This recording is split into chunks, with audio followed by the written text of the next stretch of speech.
The streets in the outer city were lined with mud and short brick and tile buildings, most of which had rectangular tables in front of them, upon which were placed all types of merchandise. The majority of the merchandise catered toward mortals, so they were of no interest to Han Li. As they approached the inner city, the streets became wider and much more uniform, and the buildings that lined the streets also became taller and more extravagant. However, in contrast with the other continents in the northern glacial Immortal region, there was a clear disparity in the style in which the buildings were constructed. There were very few cylindrical pillars incorporated into the buildings here, nor any intricate engravings that were commonplace elsewhere. Overall, the style was simpler and rougher around the edges, and was lacking in intricacy and thoughtfulness. Furthermore, the wares being sold on the sides of the streets further accentuated the fact that this continent was different from the others. Even though it was getting dark, there were still quite a few people out on the streets, and after some observation, Han Li discovered that there were many foreign beings here that weren't commonly seen elsewhere in the northern glacial Immortal region. After walking for only a few hundred meters, Han Li had already spotted a decent number of foreign beings with peculiar appearances and strange attire. However, this was no surprise, considering that this continent was situated on the border of the northern glacial Immortal region.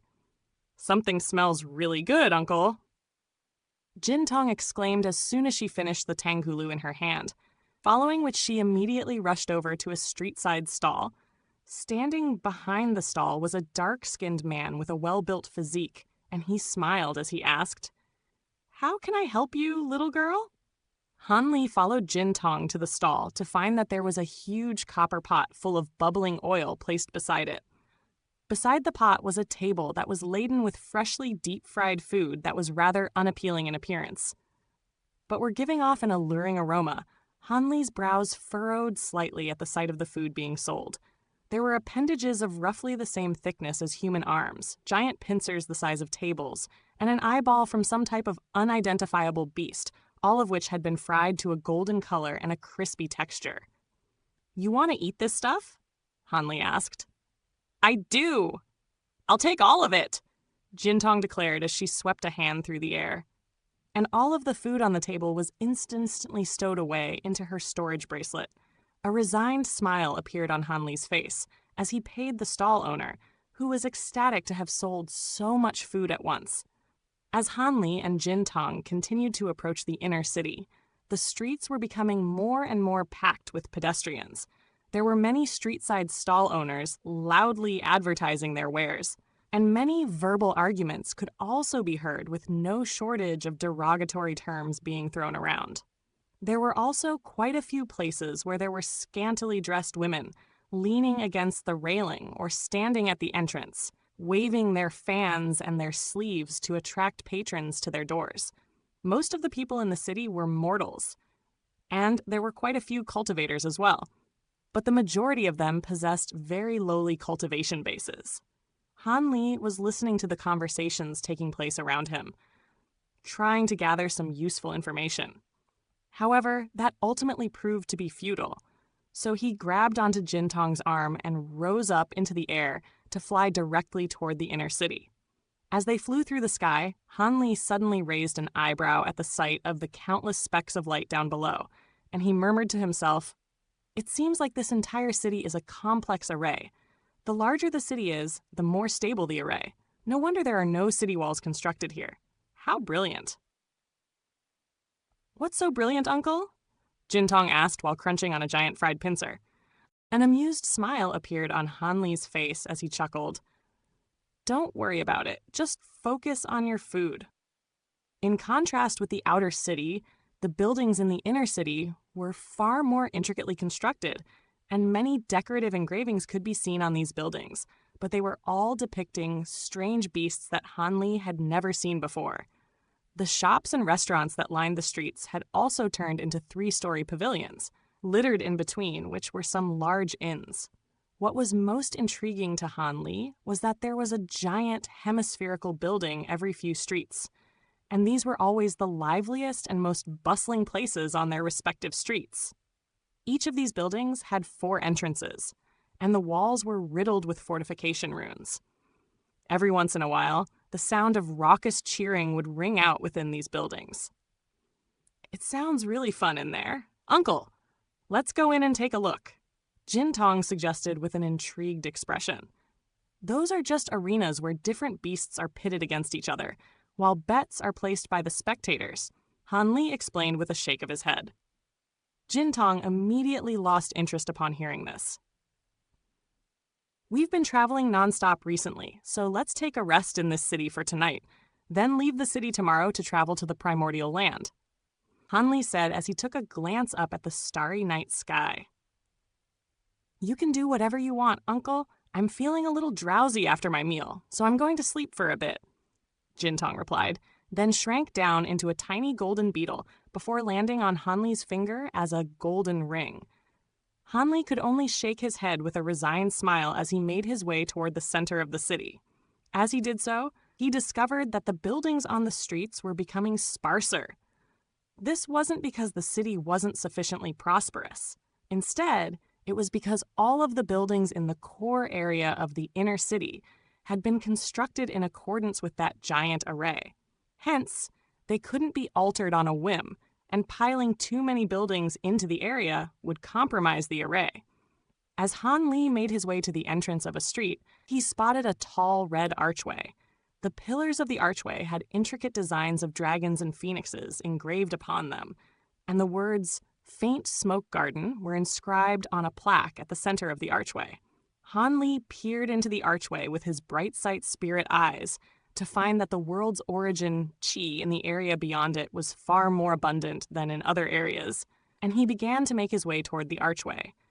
Only as he approached the archway did he notice that there was a black wooden plaque nearby, upon which were inscribed the words, "Only cultivators at or above the deity transformation stage allowed." Han Li stepped through the archway, and he was immediately welcomed by a tall and slender female cultivator in a palace dress. "Welcome, esteemed guest," the woman greeted as she extended a respectful curtsy. Her etiquette and mannerisms were completely impeccable, but her smile was a little too uniform and professional, making her slightly cold and uninviting. "Do you have any spare rooms?" Han Li asked. "There's a vacant room in a peaceful location in the B-grade garden," the woman replied. "There are different grades in the rooms here. Do you have any vacant rooms in your A-grade garden?" Han Li asked. "This must be your first time in Primordial Origin City, right?" There's an unofficial rule in all of the Immortal Inns in the city, which is that all rooms are split into 4 grades, A, B, C, and D, and A-grade rooms are only accessible to cultivators at or above the true Immortal stage. Given your Grand Ascension stage cultivation base, a B-grade room is most suitable for you, the woman explained with an apologetic expression. "I see. That's fine. Please lead the way," Han Li replied with a smile. He was only planning to stay here for one night anyway, so it didn't really matter whether he stayed in an A-grade room or a B-grade one. The woman hesitated momentarily, then asked, "You're not going to ask about the price? Arrange for some food and wine to be sent to my room. I'll pay for everything when I leave tomorrow," Han Li replied in an indifferent voice. "As you wish. Please come with me." The woman replied with another curtsy. She then led Han Li out of the rear hall and along a winding corridor toward the backyard. "If this is your first time here, why don't you spend a few more days in Primordial Origin City?" the woman suggested as she led the way. "There are some places that are worth visiting in the city, and it would be a pity not to pay them a visit." "What are some of these places?" Han Li asked in a casual manner. The exact time when Primordial Origin City was first constructed is unknown. Throughout its history, the city has been destroyed on many occasions during battles between cultivators and primordial beasts, and the current iteration of the city was reconstructed with the support of all of the northern glacial immortal region's top sects after the most recent war, the woman introduced. "Does that mean primordial beasts have managed to attack their way into the city before?" Han Li asked. "That's right. The last large-scale war was a very long time ago, so there aren't many people around who still remember it. but I've heard that the primordial beasts were able to force their way into the city under the leadership of some primordial true spirits, the woman replied with a nod. Is the city jointly overseen by all of the major sects? Hanli asked. That's not the case. Due to the special location of the city, it's currently being overseen by the City Lord's Manor, and the major sects play no part in its management. However, the city is on good terms with all of the major sects, so it'll generally receive reinforcements from those sects in its times of need, the woman explained. What about the Immortal Palace? Do they play no role in overseeing the city? Hanli asked. The Northern Glacial Immortal Palace has expression intentions of taking over the city in the past, but they've been opposed by all of the major sects, and the City Lord of Primordial Origin City is a cultivator at the pinnacle of the Golden Immortal stage, so the Northern Glacial Immortal Palace has been unable to usurp the City Lord's manor. However, the woman's voice trailed off here as a hesitant look appeared on her face. Hanli could already guess what she wanted to say, but he still asked, "What is it?" In the wake of the Blaze Dragon Dao incident, the state of the Northern Glacial Immortal region will most likely undergo a change, and Primordial Origin City may be affected as well.